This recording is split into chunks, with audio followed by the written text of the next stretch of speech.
Nag-iinit ang ulo ko sa tuwing nagpapadala ang asawa ko ng 100,000 pesos tuwing sahuran dahil sa biyanan ko na ang tingin sa amin ay ATM. Dahil dito ay pakitago na lang ako sa pangalang Nancy. 35 anyos na, may asawa at 3 anak. Sa ngayon, nasa Canada ang aking asawa, doon siya nagtatrabaho para sa aming pamilya, linggo-linggo o buwan-buwan. Masuwerte kami dahil nakapagpapadala siya ng sapat na halaga. Kadalasan ay umaabot sa 100,000 piso. Ang buong tiwala niya ay nasa akin. Sinasabi niyang ako ang bahala sa lahat, ako ang magbabudget, ako ang magpapasya kung saan ilalan ang bawat sentimo para sa pangangailangan ng mga bata, sa bahay, sa pagkain, at sa lahat ng gastusin dito. Alam niyang matapat ako at alam niyang inuuna ko ang kapakanan ng aming pamilya. Pero sa kabila ng tulong at sakripisyo ng aking asawa, may isang bagay na laging nagbibigay ng bigat sa aking kalooban at laging nagpapainit ng aking ulo, ang aking biyanan. Mapapansin niyo kasi, sa tuwing nakakatanggap kami ng padala mula sa aking asawa, parang may pakiramdam siyang laging alam niya kung kailan ito dumarating. Hindi naglalaon. Bigla na lang siyang magpaparamdam, tatawag, magpapadala ng mensahe, o kaya ay pupunta mismo dito sa bahay. At ang laging laman ng kanyang sasabihin, humihingi siya ng pera. Marami siyang dahilan at palusot. Minsan ay sabi niya ay pambili daw ng gamot, kahit na alam ko na hindi naman ganoon kalubha ang kanyang karamdaman, o kaya ay may ibang nagbibigay naman sa kanya. Sa ibang pagkakataon, sinasabi niyang pambayad daw ng kuryente, tubig, or ibang bayarin sa bahay. Ang masakit at nakakainis sa lahat, hindi lang ang asawa ko ang nag-iisang anak. Mayroon pa siyang ibang mga anak, mga kapatid ng aking asawa na may trabaho rin at may kakayahang tumulong.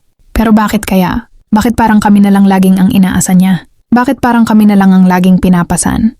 Yan ang lahat ng gastusin at pangangailangan niya? Hindi ito bago sa akin. Matagal ko nang dinadala at nararamdaman ang bigat na ito. Naalala ko pa noong mga panahong bago pa umalis ang asawa ko papuntang Canada. Noong mga panahong kami pa ay nagsisimula pa lang at naghihirap, napakasama ng ugali niya sa akin. Lagi akong pinapansinan. Laging may sinasabi. Laging may hinahanap na mali sa akin. Para bang wala akong ginagawang tama sa kanyang paningin. Pinaramdam niya sa akin noon na parang hindi ako karapat-dapat sa kanyang anak at parang hindi ako bahagi ng kanilang pamilya. Ang sakit ng mga salita niya noon ay naiwan pa rin sa aking alaala at hanggang ngayon ay nararamdaman ko pa rin ang hapdi nito. At ngayong nasa maayos na kalagayan na kami ng kaunti dahil sa sipag at tiyaga ng aking asawa, ngayong nakakapagpadala na siya ng malaking halaga, dun pa lalong lumakas ang loob ng aking biyanan. Parang itinuturing na niya kaming walang katapusang pinagkukunan. Hindi niya iniisip na ang 100,000 na ipinapadala ng asawa ko ay hindi naman ganoon kalaki kapag hinati-hati mo na sa lahat ng pangangailangan. Nandyan ang pagkain namin ng 3 anak ko, ang kanilang pag-aaral, ang mga gamot kung may nagkakasakit, ang mga bayarin sa bahay, at ang mga pang-araw-araw na gastusin. Bawat piso ay may patutunguhan, bawat halaga ay nakalaan para sa aming kabuhayan. Pero sa tuwing humihingi siya, napipilitan akong magbawas sa inilaan namin para sa sarili namin, sa mga anak ko, para lang maibigay sa kanya kahit kaunti para lang tumahimik at huwag nang magreklamo. Minsan ay napapaisip ako, hindi ba sapat na ang lahat ng ibinibigay namin? Hindi ba sapat na ang tulong na laging ibinibigay namin kahit hindi naman kami laging tinatanong kung kaya ba namin o hindi? Nakakadismaya at nakakasama ng loob na kahit alam niyang may ibang anak, siyang pwedeng hingian, kami pa rin ang laging kanyang nilalapitan at inaasa.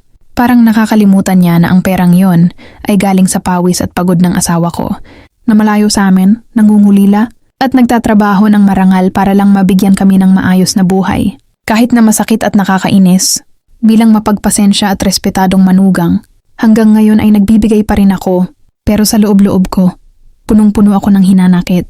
Hindi ko makalimutan ang masamang pakikitungo niya sa akin noon, at lalo akong nasasaktan dahil ngayong may nakakayanan na kami, sa halip na maging masaya siya para sa amin, lalo pa siyang nagiging pabigat at mapanghingi. Nais ko lang naman ay maayos na pamumuhay para sa aking mga anak at asawa, at sana ay matuto rin siyang umunawa, tumingin sa iba pa niyang mga anak, at huwag na kaming gawing tanging sandalan sa lahat ng bagay.